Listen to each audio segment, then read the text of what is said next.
Good morning and welcome back to Uneducated Entrepreneurs. I'm Peter. This is Dan. How we doing? How you guys going? It's like a repeat of the first episode. My name is Peter. Silence. Yeah, just a little bit of quiet there. That's okay, guys. We're getting into the swing of things. So, That's right. I hope you guys have had a good week. We were gonna be having a guest this week, Nathan. Unfortunately, with the current state of the world, he has caught COVID. Yeah. And he is not very well. So we're going to be just doing another quick interview. He's happy to jump in. We're going to have him in next week, hopefully, if he's feeling better. He is hoping he's going to feel better because he's not doing too well right now. But we'll get onto him at some point. He's got an awesome perspective on business, and he himself didn't want to have a business. But then he was pretty much not gifted, but someone had offered to help him with this business. But we'll let him share his story when he comes on board. Today we're going to actually have a chat with. I want to actually have a chat with Dan. We're going to talk more about what the sort of stuff Dan is doing. Yeah. I'm really personally interested in. We've had a lot of discussions about how Dan hasn't made any money, but how he's going to flip that around out of his business, and how he's going to change and what steps and all that sort of stuff he's going to make. So that's just our sort of rough plan for today. We're sort of just fudging it today and we'll go along with how things go, just have a normal chat like Dan and I normally do. Nothing like a good fudge session. Hopefully people enjoy a fudge session. Yeah, it looks good. I can't even have fudge. I'm lactose intolerant. Well, that is unfortunate. How devastating. I'm going to be struggling to drink my coffee with this microphone, so it'll be a bit like these ones. Oh, like a posh person, eh? Yeah, I might even do a pinky raise. Just wiggle it around, who knows? Fair dinkum. Right. All right. So let's get started, eh? All right. So I'll just ask you some. Yeah. I'll just give you a bit of a preference. As Pete said, yes, my business has not made any monies at the moment, but there's a couple of reasons. Did you just call it monies? Monies, I did. You know what? That's just how we do it, all right? Monies. Hasn't made any monies. Multiple monies. Yeah, because we're good English, hey? This is why we're uneducated entrepreneurs. We don't know how to speak money language properly. No. So basically what I have been trying to do in the past is, so with affiliate marketing, to give you a bit more of a better idea of sort of what affiliate marketing is obviously you find a product or you have an idea, and then from that product you then create content, either in the form of blogs, videos,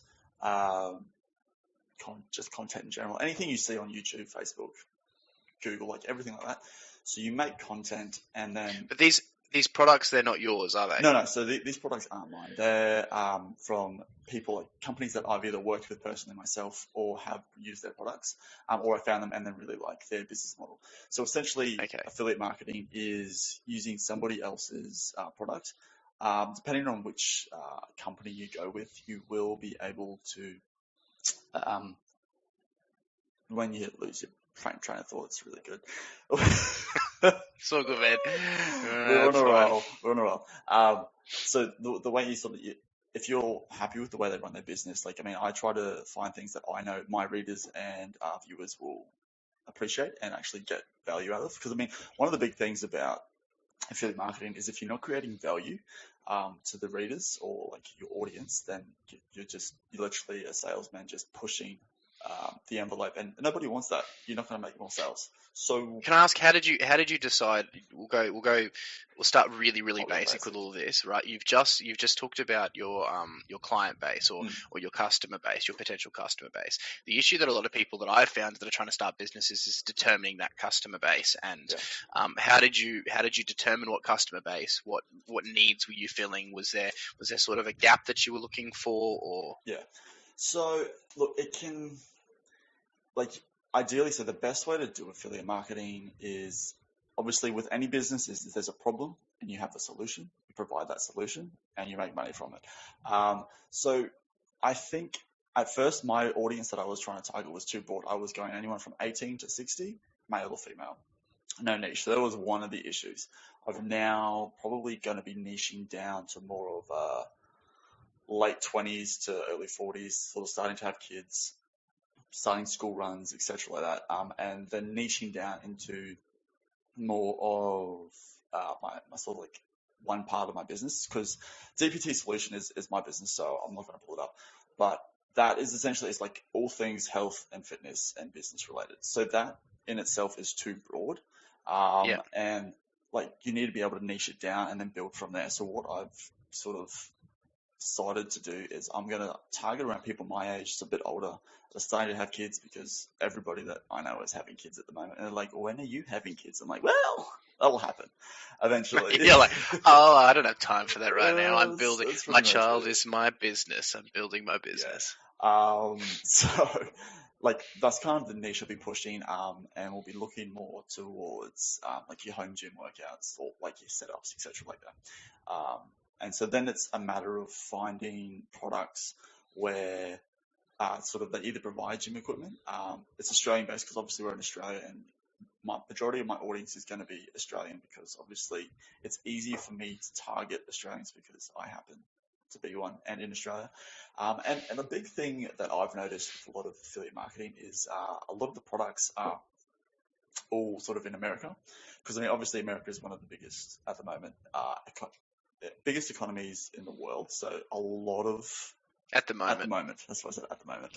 Um, it's one of the biggest economies in the world at the moment. And with that comes all the products that people want promoted. They're all American based, or they're from overseas, which means getting it to Australia is ridiculously hard and expensive. Well, that's because, well, if you look at what are the population rates right now of the US in comparison to Australia. Australia is what, 26 million, and the US is over 300 million, something like that. Something like that, yeah. Like obviously their market is going to be larger. I'm just going to bring it up exactly because I don't like. You keep talking. Yeah. So I was just bringing that up. So yeah, that's one of the biggest struggles I've had with affiliate marketing. Is one, I wasn't niching down like more like specific enough, and then two is all the vast majority of affiliate programs or offers that I had applied for or had available to me, they were all American based. And then to get, either they didn't ship to Australia, or it would cost 3 times the amount of the product. How you going there with those numbers? Got those numbers up? You said you applied. That's an interesting thought. I was right. So we've got 25,982,000 people approximately, and then America has 331 million. Just a few. So we're they multiple the amount of people we've got, which is why obviously products are harder to get into Australia, and it's actually why businesses and people with large businesses go to the US or trade within the US because of the amount of customer base they could have. Anyway, so you said you applied. You applied for some affiliate marketing. What do you mean by applied? Okay, so I probably should preface what exactly. So when it comes to affiliate marketing, so as I said, you're promoting other people's products, and then from that, so they select, well, depending on who you go through. So there's various platforms. So you may have heard of ClickBank, Flex Offers, Commission Factory, Commission Junction. Like there's a bunch, and there's AWIN. There's a lot of different. So these are all like commission, they're affiliate marketplaces. So essentially, with affiliate marketing, either you see that there's a problem somewhere, and then you go out to find the product to solve that problem. And then if a company is providing that service or product, then you can, depending on, they may have an affiliate program, which means you can then, or it would also be called like a referral program. So if you've ever had an Amex, for example, like you've probably seen that there's a referral program, you get 40,000 plus points. That is a form of affiliate marketing, is you get a reward or commission per person either referred or signed up. And so when you apply, either it's going to be an instant approval, or someone from their affiliate marketing team will go through and vet your application per se. And on the application, we talk about a few different things. We list a website, what our niche per se is, what we're interested in audience email is. So that kind of like what sort of people you have a reach to kind of thing. Are there any of those companies that you were talking about? Are there any ones that you use, and also are there any that not just that you use but that are Australia based? Yeah. Oh, I don't know if there's purely Australian based. Mine mainly because Australia is such a small economy compared to the rest of the world. So I haven't found one. I know Commission Factory is very Australian focused. Like it's very much Australian based.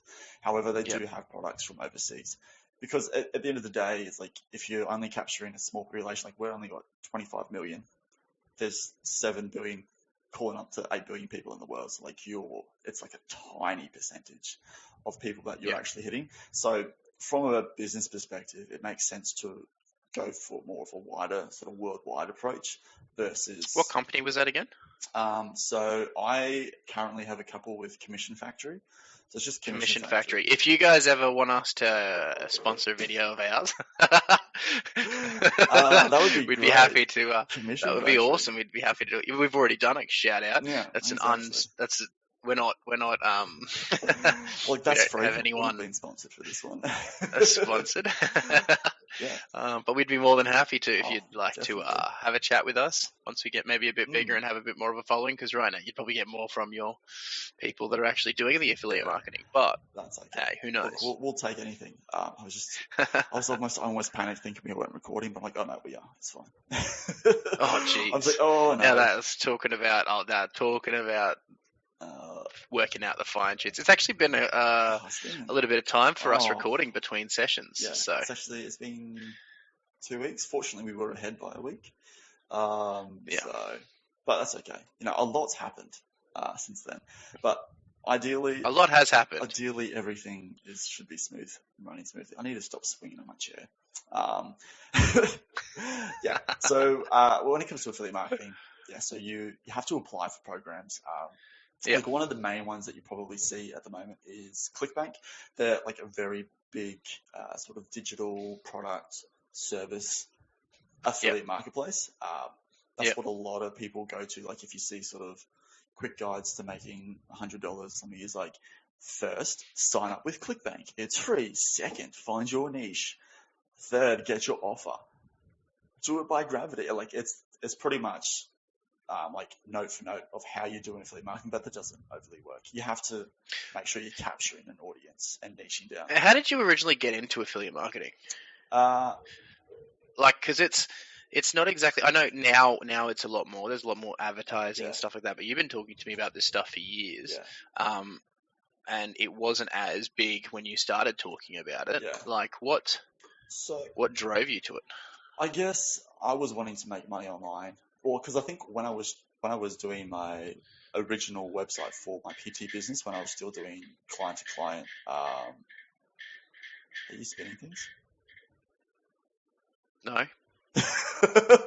I'm just like, I didn't realize the microphone picked up on that. That's okay. Oh, so I don't know if I told everybody this, but I'm autistic. Yes. I was just like, so I fiddle with things as I'm going along, and not realizing that some of the things that I fiddle with make noise. I was actually playing with one of my son's spinning toys. Nice. So, as well as for kid toys, it's an adult toy as well. There you go. So how I got into it, I guess I was looking for, because as I was saying, when I had my original PT website, I was like, well, how can I make more money? Like, obviously I have this website. I'm like, how can I make more money with this website? And so then I started researching various ways to make money online. And so then that was probably maybe a 6 to 8 month researching journey of going through just like copious amounts of YouTube videos, blog articles, mainly YouTube videos. And so then like one sort of common, I guess, idea that kept popping up was affiliate marketing. And I'm like, that kind of makes sense. It's like, one, is less work. You don't have to deal with customers. That's the beauty about affiliate marketing. All your job is to push traffic to the product or service. So yeah, with affiliate marketing, you don't necessarily have to be dealing with customers. You do want to be capturing their emails at some point, because when you're capturing emails, you're able to then push further, like other products or services that, have either they've clicked on or they've been interested in. And then if you have another product or service that you're an affiliate for, you can then put them into an email sequence, which then all those emails you get, like all the spam per se, that's generally littered with affiliate links, and you've probably opted in to someone's emailing list. And that's pretty much the only sort of contact you're going to have with customers, but that's just for your audience. Whereas I'll say you're that annoying person that floods my emails with spam. we're getting smarter at it though. Like we only we don't send too many emails, and we only send you multiple emails if you click on emails. Like that's the way you should do it. Like an email sequence is like, you get an email, if you click on this spot, you'll get put into this sequence, which means you'll get emails, this list of emails. I have definitely just in the last couple of weeks gone through and unsubscribed to about 1,000 different services. So that's just the kind of person that I am. Look, in all fairness, it's not a bad thing. And I almost thought about doing that as well, just going through, because I've got half a dozen different emails, but then just having specific emails, because it's also, from my perspective, it's a good way to get an idea of what your competition or potential competition's doing, is you sign up for things like newsletters just to get an idea of sort of what they're doing, where their focus is, and send it to like one of those emails so that your main email doesn't get flooded with just promotional emails, which, as Peter just said, gets 1 million a day about various people wanting you to buy this or check this out or do that. It's like, you just have a set. And I've only got two emails. The dream, having 2 emails, like so many. I've got a business one and then a personal one. That's all I need. I'm not the biggest tech savvy person, so why do more than what I needed? Yeah, exactly. Back to on your stuff. We were talking about you have a plan going forward. Like we've had that discussion. Mm-hmm. We had a phone call. What was it, yesterday or the day before? Yeah, Sunday night, I think. And it was Sunday night. Yeah, that was a good time. Yeah. Anyway, I had to go and cover for one of my support workers last minute at 7 o'clock at night on a Sunday. Good quality. That was good fun, and it was about an hour drive away from me, so that was great. Own a business, it's fun. You can do that sort of fun things. Yeah, great. It's awesome, guys. Well, you don't have to do it if you're doing affiliate marketing. That's true. If you don't have staff working for you, you don't have to go and cover for them. I want to get staff, so I don't have to do as much stuff as I'm doing. There's a lot involved. We'll get into that briefly. But yeah, so you were wanting to go into how I'm planning on actually making your money? plan. So you want to do plans on how you're actually gonna turn this business into a profitable business. And that's the biggest thing with everything. Everything requires planning, but not just planning, but action. Yeah. So once you create a plan, that's why I always say to do a business plan first. You create your business plan and look at how you're going to do things. Step by step, everything's going to be laid out. What are your plans moving forward in how to make this into a successful, profitable business? Affiliate marketing business. So one of the, like, as I touched on before, is one of the big issues that I found is I was trying to hit multiple different, avenues. So I was doing nutrition, I was doing training, I was doing supplements, then I was throwing in business stuff because that was also getting more traction. But that obviously wasn't converting because, then your website's all over the shop. You're doing half a dozen different things. So what I've decided to do is I need to, niche down further into my health and fitness niche. And so then the way I looked at it is what programs do I have? Am I approved for already? And where is the potential for growth in that? And so then I remembered that I'd already signed up for a gym and fitness affiliate marketing. So essentially gym equipment supplier in Australia. And so I'm like, okay, I've got them already. And then I was looking at sort of another thing you want to be looking at when you're signing up for all these programs is what sort of commission are you going to be getting? Is it worth the amount of time that's required to put in, doing in the blogs, the content, the videos, the advertising, everything like that? Is it worth the pennies that they potentially pay you? And so then I looked at them, so I think at the moment my commission rate is between 5 and 10% per sale. And then they did an average order value. And from that, I was okay, it's about, it ranges from sort of $200 to $800 per sale. And so I'm like, well, if I can then niche down, like, how would I niche down into the home gym equipment? I was like, well, I can do full gym setups. And then because they're quite high ticket products, then the commission, it's just a percentage basis. If they purchase a higher end product, then you're going to be getting the same percentage of that more expensive piece. And so the way I'm going to do it is, so you want to, I'll come back to that.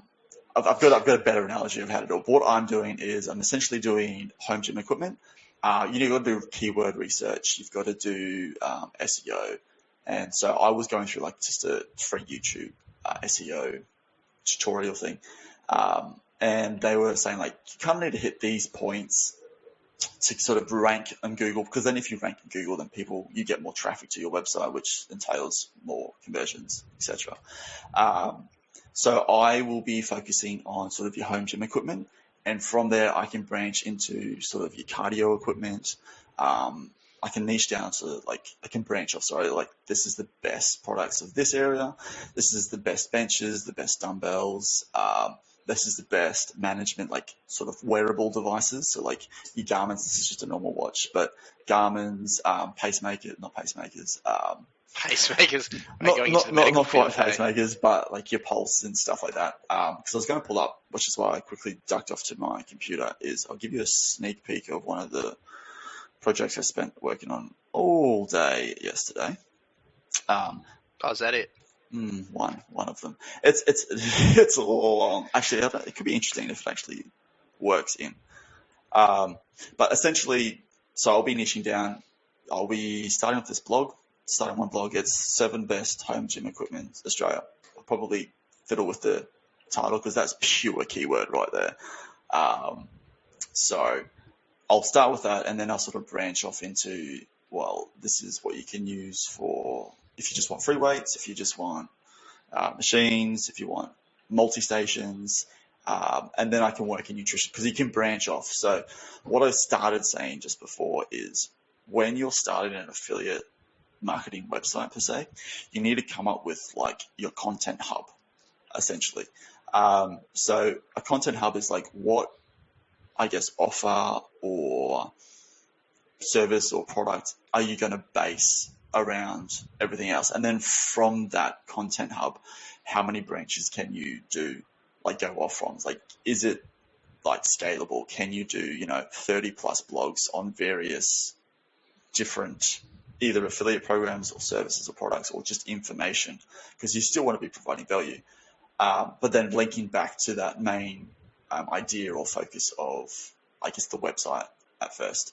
And so I'm sort of starting with the home gym. So then I'll grind out a bunch of content for setting up your own home gym. So it'll be like the top of this, like a bunch of listicles, like pretty much finding out what people are searching, so searcher intent, versus what I can provide for them. So like what I can write and then get clicks from there. So you believe that your biggest issue at the beginning was that you had gone too broad with everything. Yeah. So you were just trying to capture everybody when, in fact, that's not. So, for example, within my business, there's many different avenues I could have gone down in the very beginning, but I chose to focus purely on the support working side, so actually providing workers to go out into the community with people with disabilities. And now we're progressing into like groups and activities and camps, and we're going to get into therapy-based stuff, and we're going to get into, and then change.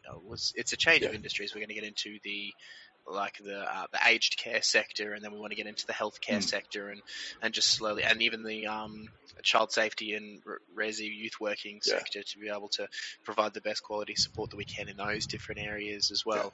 But it's all about, you're right, it's all about starting. You need to start where there's a niche, and that's what we've done as a company, is if you find a niche, we go, oh, well, we're providing something that we're attempting to provide something that other companies aren't providing.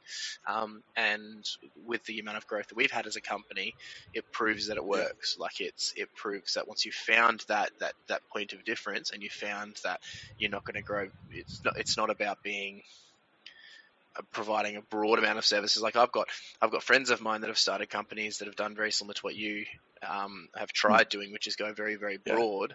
But they grew. Actually, a lot of my mates grew very, very quickly, but they were not able to be good at any one of those things.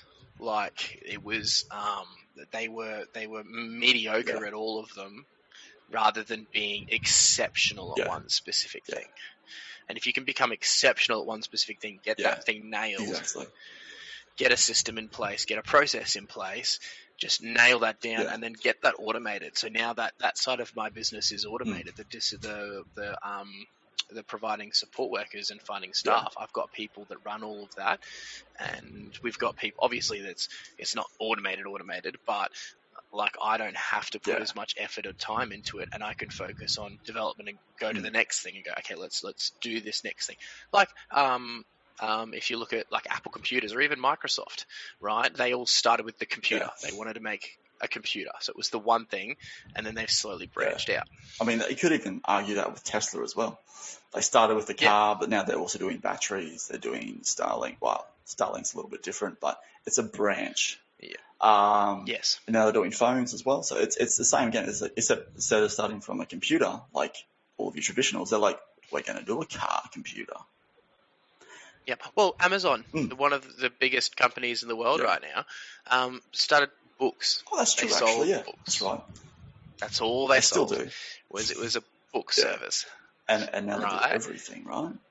And now they sell everything. But you're able to, like, it's all these companies started with something, finding a niche, looking for what was missing within the market, and then they slowly, as they grew, because here's the thing, the other thing is once you grow, you have more of a market share. Yeah, exactly. Right? You have a better name. You have stronger recommendations. You have for me, for my company now to transition to aged care, for example, right? If we were to go into aged care now, we go, well, look at what we've done, and we've had people that have, because we've got older people that we support that are now going into the aged care sector, and companies have seen that, and the government has seen that, and we've been in communication with them. They go, oh well, look at this history that they've got with this. Let's slowly, they can progress into this because it's a similar industry. It's still different, but it's a similar service that they're providing.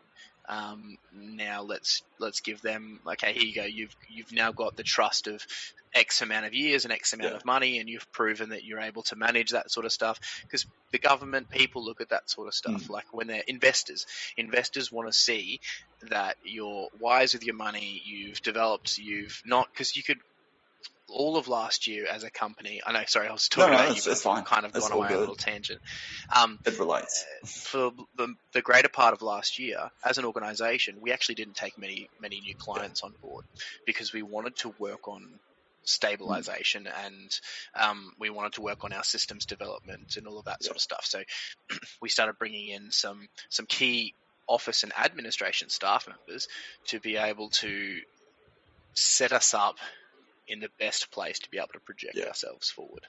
So in the last year and a half, we've added a general manager, a facilitator, 2 admin staff members, actually 3 admin staff members. We've added 2 facilitators. We've added a systems analyst and systems developer, all in this last short period of time. Yeah. To be able to help us project forward. I think it definitely comes back to you need a foundation to grow. Like you don't kind of like build anything without a strong foundation, and so focusing in on that like specific niche is kind of like building that foundation so you can branch out and go places that you couldn't before. Don't get me wrong. You can grow really fast, and you can we've grown ridiculously, but we needed to be careful of growing too fast, of growing too quickly, because you can lose culture, you can lose who you originally were as a.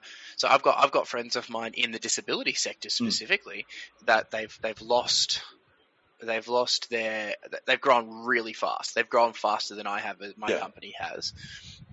But it's now become unstable because they're not finding the right people to put in place. They're not putting the right people in the right positions. And they grew and developed too quickly. So they're culture has changed. No, not only culture. So their culture, they're not able to maintain that culture anymore. And my friends who are the owners, they have become more money driven rather than purpose driven. So like for me, when I started the company, it was all about the reason I started the company was being passionate about that. When you realize that actually it's not about the money, it's more about the freedom of time. Yes, I understand that entails earning more money, right? But if you look at people, you look at all the elites in the world or really rich business people, they don't need to work anymore. They just enjoy doing it. They choose to, right? None of them. If you look at the top. I think I read a thing recently where it was the top 0.5% of wealth owns 25% of all the wealth in the world. That sounds about right. That tracks, definitely. Yeah. Right, but the bottom 50% only owns, I think it was like 1%. Yeah, well, that's exactly it. Of the wealth. And it's just the difference. Right, but some people. Here's the thing. I know. I've got friends of mine that have retired and they've decided to travel around Australia. Right, they didn't have massive jobs or anything like this. It was about quality of life and enjoying life. Obviously, they couldn't do it forever, right? And they had to end up going back and going to work, right? But it's about that freedom of time and doing what you're passionate about, right? That's one of the biggest things that any advice that I could give to anybody is if you're going to do a business, if you're going to do any sort of business, do something that you're passionate about, because if you don't love it, you're not going to stick to it. Right? Like Dan absolutely loves affiliate marketing and looking at the digital world and looking at Dan really enjoys the idea and the prospect of earning a ton of money and becoming ultra rich. I mean, look, that'd be nice, right? But I'm not really worried. But it's more about the passion that he's got, right? I'm really passionate about people. Like, I love people. People is something that I've been passionate about for a very, very long time. It's been through. I was studying paramedic and nursing. I was I've done sales roles and stuff like that, but that's still based around people. I worked as a support worker myself in the disability sector. And then I started my own business. It was all revolved around people, and that's why I've stuck at it. Is because there's been so many tough times that I would have just given up and gone, "Nah, stuff this. This is not worth it. It's not worth my marriage. It's not worth my life. It's not worth it's not worth me putting 80, 90 hours a week into." Yeah, no, definitely not. When I'm getting jacked, because all of a sudden, yes, I might have been. What's interesting is in the beginning, I was getting a really nice paycheck. Right, like a very nice paycheck. But I was doing more hours. Yeah, so what sacrifice, basically? Yeah, and that was the sacrifice that I was making. Okay, I have to do 80, 90 hours a week. I was 6 months into my marriage, right? Having to work that much. And yes, the money was great. I paid off all of my, of my HEX debts. I paid off all of my personal loans, and I did all that within like 6 months. Which is ridiculous. Right? Like, I was able to pay off negative debt. Oh yeah, it was like $70,000, $80,000 worth of debt. That I was able to pay off. Right, which is just it's nuts. Exactly. But there was that sacrifice. Now I actually take less of an income, right? But I'm spending 3 days a week with my son. Right, I still go to work. I still work 2 days a week, and I do forward planning, and I go and cover supports when I need to, all of that sort of stuff. I take it way less of an income, but I don't need it because I haven't had what I call it lifestyle inflation, wage creep, or whatever. Inflation. Lifestyle inflation. So even though I've got a business that's very, very successful, I still live as if we don't have all that, and I don't mind it because I don't need flashy things. Yes, I like toys here and there, and I like doing nice things, but I don't need the newest car. I don't need the newest house. I don't need all of this stuff, and so I take less of an income, but I have more time.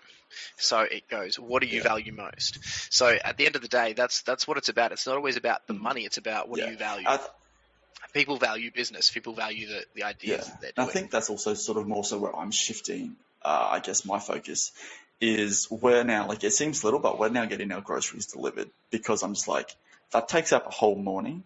By the time we, wake up, go groceries, come home, pack it up, and then, head off to work. Like, we're now getting that delivered because I'm just like, time is so important for us. I'm like, that time spent doing groceries, we could spend, either going swimming or going for a walk or just spending time with each other, not actually adulting, because who wants to adult when you don't have to? And that's kind of the other beauty of affiliate marketing is, like, at first there's so much more work, but the return on investment is, one, you get that passive income. It does turn into passive income eventually, because the beauty about writing a post or putting a video up is, once it's on the internet, it's up there for life unless you take it down yourself personally. And so with that, people, like, if you've written a really good article or you've done a really good video, people keep checking that out like 3 or 4 years later, and you're still getting returns from that. And that's kind of like what you might hear every now and again is like Evergreen Topics. Evergreen Topics is essentially something that you can write once or do once, and for the next sort of foreseeable future, it's not going to change a great deal, but like, it's still creating that massive amount of value, which means you're profiting from, I guess, that initial work to, later on down the track where you're still getting those commissions, or you're still getting that ad revenue if you're doing YouTube, or like whatever it be, like whatever sort of that passive side of things is that's kind of there. Well, that's why. Look at all your YouTubers. They're all reposting things from years ago. Like they may have videos that they didn't get a heap of traction on in the early days, and then they repost them later and go, "Hey, look, they just post them as if they're new videos." But then you actually look, and they were posted 5-6 years ago. So, I was like, "Oh, message! Got a message." No, it was my son. My son's been teething, so he's got 7 teeth. 5 or 7. 7 teeth coming through at once, so he's been not very happy at all. The joys, right? The joys, the absolute. But yeah, you can hear him in the background now. Yeah, can you? Do you guys? Let's see if I can get it closer. You've got to head off soon now, though, I've got to head off to the farm, drop off some Roundup. Going off to go check farm, out the pigs and the goats and make sure they're still alive after all the flooding up at Gympie, so that should be fun. Oh, you can only just get up there, eh? Yeah, probably time-wise, yes. Pretty much the only time we've been able to get up, so yeah. Nice. All right, well, hopefully, guys, by next week, we should have Nathan back on. It'll be cool to get a perspective from him. He's a real laid-back guy. He's not... I've met a lot of big business owners who are real strict, real harsh. This guy's a real relational person. He's probably a lot more like I am. But he's just got some absolute gems from his experience in business and running a business and saving a business and all that sort of stuff. So tune in, because it is going to be a really good episode. Looking forward to it. With that said, guys, make sure you hit the like button, subscribe, hit the bell. We want to get all of your attention on the YouTube. We will be on the YouTube. Money's like on the Facebook, on the YouTube, where English is working well. Hezekiah is rage quitting in the background, so we're going to end it there. Just have a great week, and we will see you back here next week. See you next week, guys.